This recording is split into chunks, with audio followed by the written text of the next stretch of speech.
orienté pour votre information peut-être xamoo ko état waaw non xaaral rek parce que quand on me parle oui on va créer un comité supra oui qui va venir waaw mais il faut me laisser parler waaw il faut me laisser parler ok mais Amadou bu ngay wax man je prends l'engagement au moins il y a un engagement que je prends mooy que man sooy wax du ma la dégg et moi je propose nga jël engagement non sooy wax non du ma la tontu du ma la arrêté voilà du ma la arrêté du ma la tontu peut-être parce que du ma la déglu sax peut-être moo tax donc prends aussi cet engagement là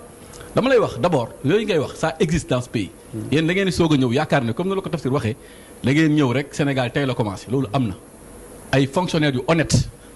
ay agents ak ay kuréel yoo xam ne sax c'est des kuréel supranational muy BCEAO dañ ci bokk tu m'as posé la question de savoir quelle sera ma réaction quand la Cour des comptes va dire effectivement ils ont certifié effectivement ils ont vu qu'il y a du faux normalement je me poserai la question et je dirai à la Cour des comptes on nous a dit que c'est les meilleurs fonctionnaires qui sont à la Cour des comptes on nous a dit que la Cour des comptes est outillée à tous les moyens pour voir tout ba sax mën a gis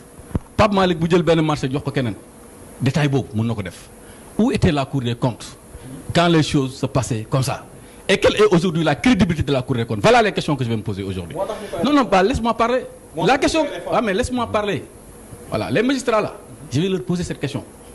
loolu nga may laaj loolu laay wax beneen bi je vais leur dire la Cour suprême et je le dis encore je l'ai dit une fois sur Facebook et tu as dit que c'était pas vrai et je le dis encore la Cour des suprêmes a effectivement et je le dis ici devant tout le monde la Cour suprême a un rôle important à jouer dans le cadre de l'endettement extérieur je le dis su la neexee ñi ñuy suivre xam nañ li may wax Cour des suprêmes mais comment dafay certifier voilà très bien merci beaucoup la Cour suprême certifie da ngay ñëw nga ne da nga bëgg leb à l'extérieur ñu xool par rapport à la loi des finances ce qui a été autorisé Cour suprême xool ndax c'est en cohérence mu am acte administratif bu muy jël dans ce sens je poserai la question à la Cour des comptes pour le dire où était la Cour suprême non à la Cour des comptes parce qu'il m'a dit qu'est-ce que je vais à la Cour des comptes je vais le dire où était la Cour suprême quand il a fallu poser ces actes-là et enfin je vais demander à la Cour des comptes où était la BCEAO je dis encore une fois la BCEAO retrace toutes les opérations financières entre le Sénégal et le reste du monde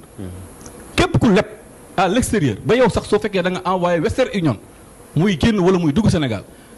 BCEAO aujourd'hui est outillé pour te dire la BCEAO ne fournit pas les statistiques sur la dette publique elle fournit la statistique sur la balance des paiements et une bonne partie de la balance des paiements da nga fay fekk toutes les dettes qui ont été reçues et les dettes qui ont été et les remboursements le subsidiaire qui a été payé non laisse-moi parler kii Amadou laisse-moi parler s'il te plaît non parce que tu m'as posé des questions il faut quand même par aimabilité au moins par rapport au ñuy déglu nga bàyyi ñu j'ai posé la question à savoir où était la BCEAO il suffit de voir la balance de paiement qui retrace l'ensemble des opérations financières pour retracer ce qui a été emprunté et ce qui a été payé